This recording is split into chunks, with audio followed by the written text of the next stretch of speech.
मतलब ये हम अब रिजल्ट जब हमें इस पे लोड लगाएंगे फिर हम चेक करेंगे इसके आर्मेचर करंट क्या है। ठीक है, हमने ये भी इसमें समझा था, शंट में थ्योरी में ये समझा था कि जो आर्मेचर का करंट है वो करंट दो भागों में बढ़ जाता है, एक तो लोड करंट की ओर भागता है और एक दूसरा कहाँ जाता है, शंट की। और शंट करंट और लोड करंट दोनों को हम यदि इंक्लूड कर लें, जोड़ लें, तो किसके बराबर हो जाता है अपना, आर्मेचर करंट के बराबर होता है। ठीक है, ये भी वेरीफाई करेंगे इसमें कि ये है या नहीं है, मतलब जो करंट ये बन रहा है इन दोनों के इक्वल है नहीं है। ठीक है, और ये करेंगे कि टर्मिनल वोल्टेज, जब टर्मिनल वोल्टेज हमने बना दिया तो इसके बाद लोड देने पर वो वोल्टेज बढ़ रहा है तो कहाँ फिर वो किस कदर से फिर नीचे को गिरता है, फिर वो ग्राफ बनाएंगे उसका।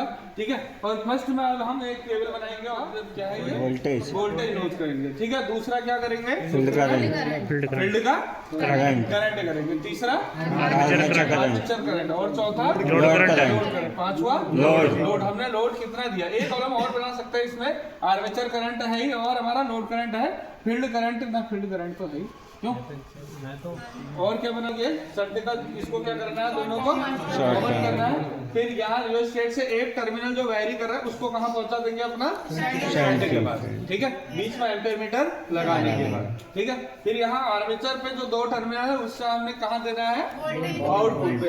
यदि उसके करंट में मेजर करनी है तो बीच में क्या लगा देंगे, एम्पीयर। ठीक है, तो यहाँ पर हमारा लास्ट में यहाँ पर टर्मिनल पर मतलब हमारा जो आईसी यहाँ पर डीपी जो लगा हुआ है, डीपी के पास हमारी क्या होगी, सप्लाई आ जाएगी, वहां से हम कनेक्ट करेंगे लोड में। ठीक है, लोड ऑन करते हैं, फिर देखते हैं कि इसमें वोल्टेज बढ़ रहा है या घट रहा है, करंट का क्या है वो हम A1 रहा है, करंट का वो हम मोटर के कनेक्शन करेंगे। ठीक है, A1 का A1 पे लगा दिया। ठीक है, फिर ये A2 पे लगा दो, ये वाला A2 पे, दूसरा येलो A2 पे लगा दिया। अब ये ब्लू कलर लगा दो V1 पे और ये B2 पे। ठीक है, दो टर्मिनल और दो भाई, और देखना लूज ना रहे, जाओ C2 लगेगा, C2। ठीक है,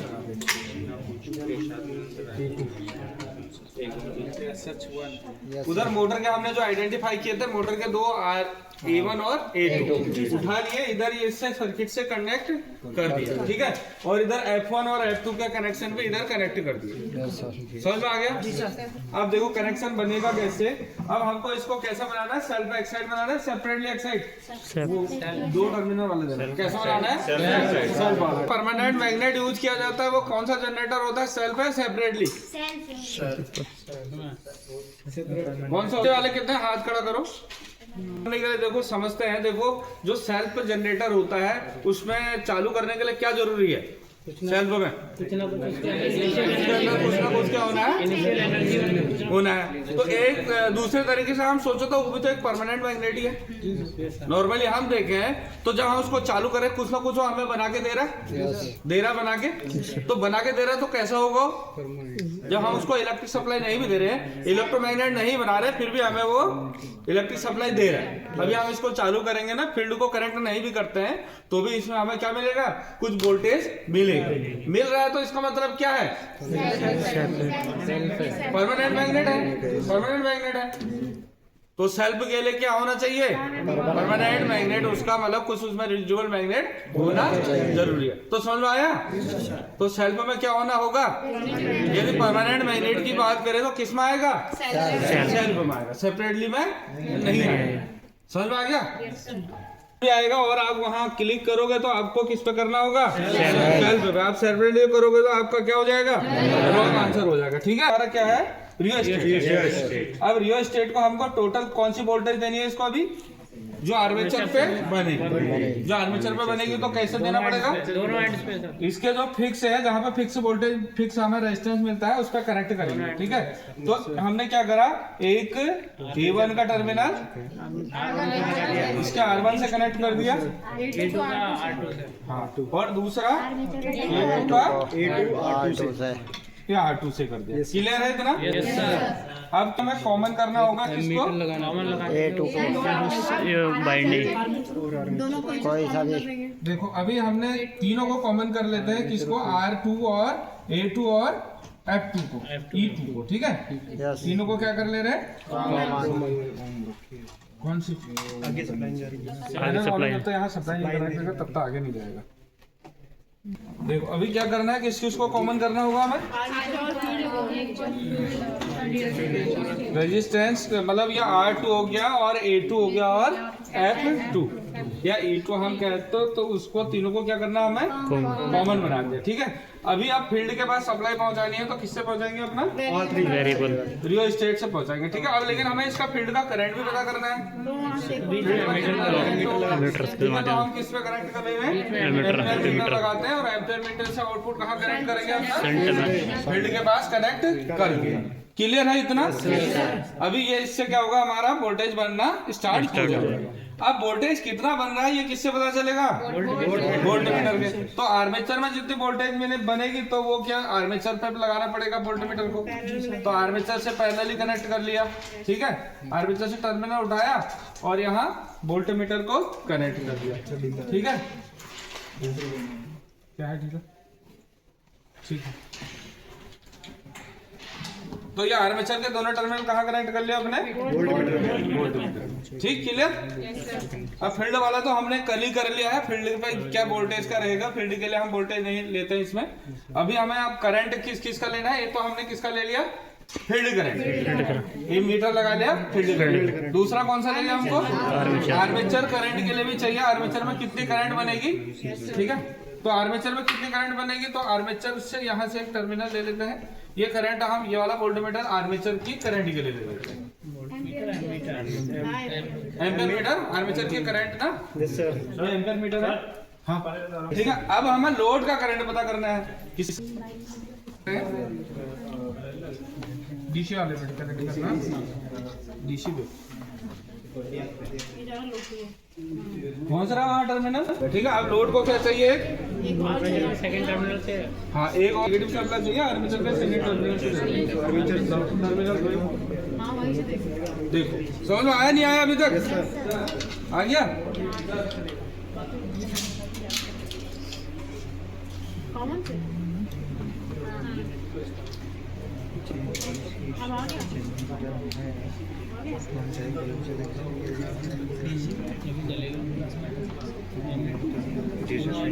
ठीक है। अब फील्ड की वोल्टेज भी नोट करनी है आप लोगों को, कौन सी लगी उसमें, इसको कनेक्ट इससे कर दो। तो आ रहा, समझ में नहीं आ रहा, बहुत तार हो गए ना।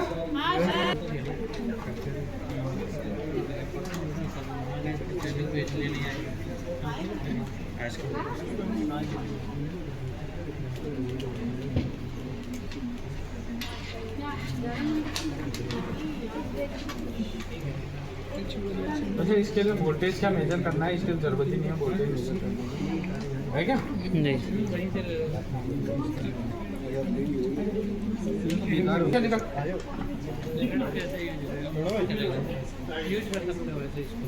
ठीक है। अभी इसमें डायरेक्शन का भी देखो, इसमें वायर लगे, लोड के साथ कि लोड के साथ, नो लोड के साथ, और लोड के साथ चालू करेंगे तो स्टार्ट कर सकते हैं।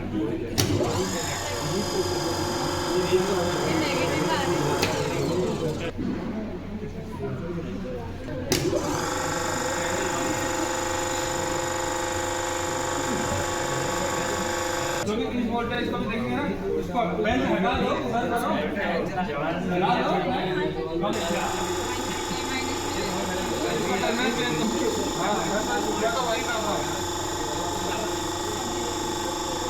इससे वोल्टेज बन रहा है, कैसे बन रहा है, अभी हम फील्डिंग के टर्मिनल को हटा भी दें तो भी हमें ये वोल्टेज मिलेगा, ठीक है।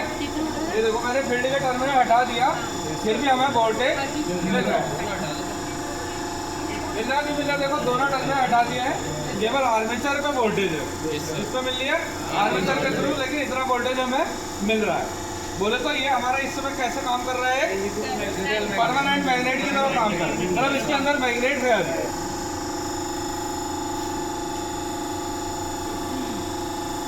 वोल्टेज बिल्डअप का प्रैक्टिकल हो चुका है, आज केवल लोड परफॉर्मेंस है, केवल रीडिंग नोट नहीं करना है, ठीक है। लोड से करेंगे नोट। अब देखो धीरे धीरे हम इसकी वोल्टेज को बढ़ा लेंगे, ठीक है। देखो हम वोल्टेज बढ़ा रहे तो साथ साथ वहाँ क्या हो रहा है, हमारे फील्ड के पास वोल्टेज पहुँच रहा है और यहाँ हमारे टर्मिनल के पास भी वोल्टेज बढ़ रही है। उधर हमारा क्या हो रहा है, देखो फील्ड के पास वोल्टेज पहुँच रही है और साथ साथ हमारा यहाँ क्या है, टर्मिनल की वोल्टेज भी बढ़ेगी। ठीक है भाई, आ रही है।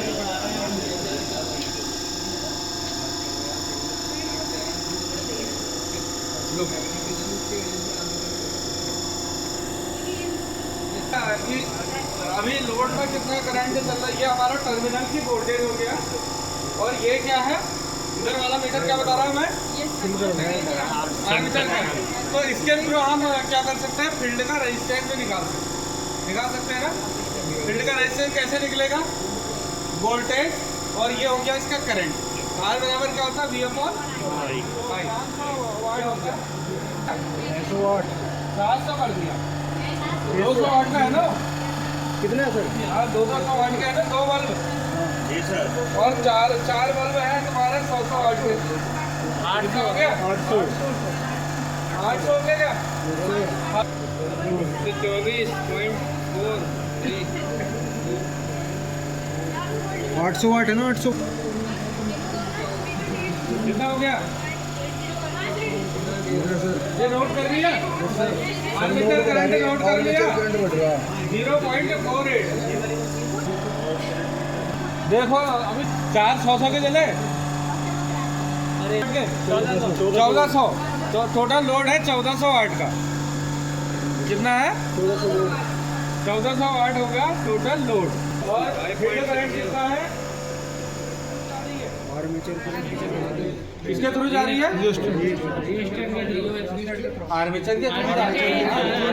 मतलब टर्मिनल की वोल्टेज जो है वो आर्मेचर बना रहा है और आर्मेचर से ही फील्ड को जा रही है। अब आर्मेचर की वोल्टेज ही घट जाएगी तो फील्ड को ज्यादा वोल्टेज जाएगी, कम जाएगी, क्योंकि कारक कौन है, फील्ड है, आर्मेचर है। फील्ड के पास तो फील्ड में ही कम हो रहा है तो आर्मेचर के पास ना फील्ड ना आर्मेचर में कम हो रहा है तो फील्ड के पास भी कम जाएगा। जिससे क्या हो रहा है कि अब फील्ड हमारा कम हो जाएगा तो फिर वोल्टेज भी हमारी क्या हो जाएगी, कम हो जाएगी। तो इसमें हमारे जो शंट जनरेटर है इसमें क्या रहता है कि हम लोड बढ़ाते हैं तो हमारा वोल्टेज क्या होता है, ड्रॉप होते जाता है। और वोल्टेज ड्रॉप होता जाता है और कारक वही रहता है कि जो वोल्टेज हमें मिल रहा है वो आर्मेचर से मिल रहा है। किससे मिल रहा है, आर्मेचर से, और उसी के थ्रू हमारा फील्ड के पास जा रहा है। तो जब उसी में कम होगा तो फील्ड के पास भी कम जाएगा और फील्ड के पास कम जाएगा, जनरेट भी कम होगा। तो इस कारण इस जनरेटर का यूज हम कहाँ पे करते हैं, कांस्टेंट लोड। जहाँ पर एक कांस्टेंट लोड हो, कांस्टेंट लोड हो गया, हमने कांस्टेंट वोल्टेज बना दिया।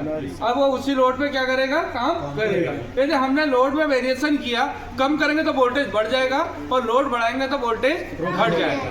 ठीक है, तो इसका क्या होगा, लोड परफॉर्मेंस उसी के अकॉर्डिंग क्या हो जाएगा, लो हो जाएगा। और अच्छा जनरेटर वही होता है जो ज्यादा लोड पे भी अच्छा वोल्टेज हमें बना के दे।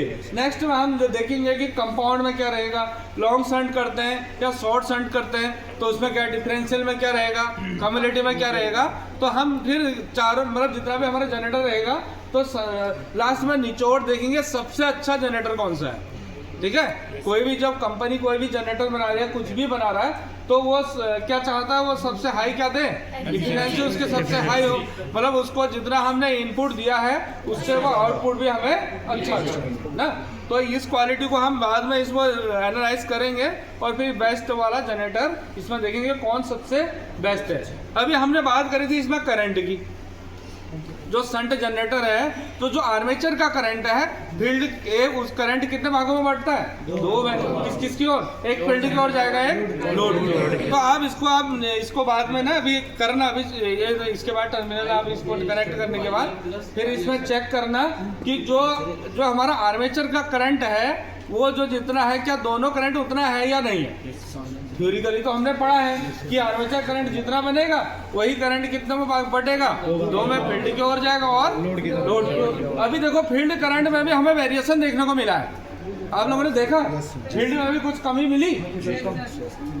मिली कम। क्यों हुआ, क्योंकि फील्ड के पास वोल्टेज भी कम हो रहा है। क्या होता है, और प्रोपोर्शनल होता है ना।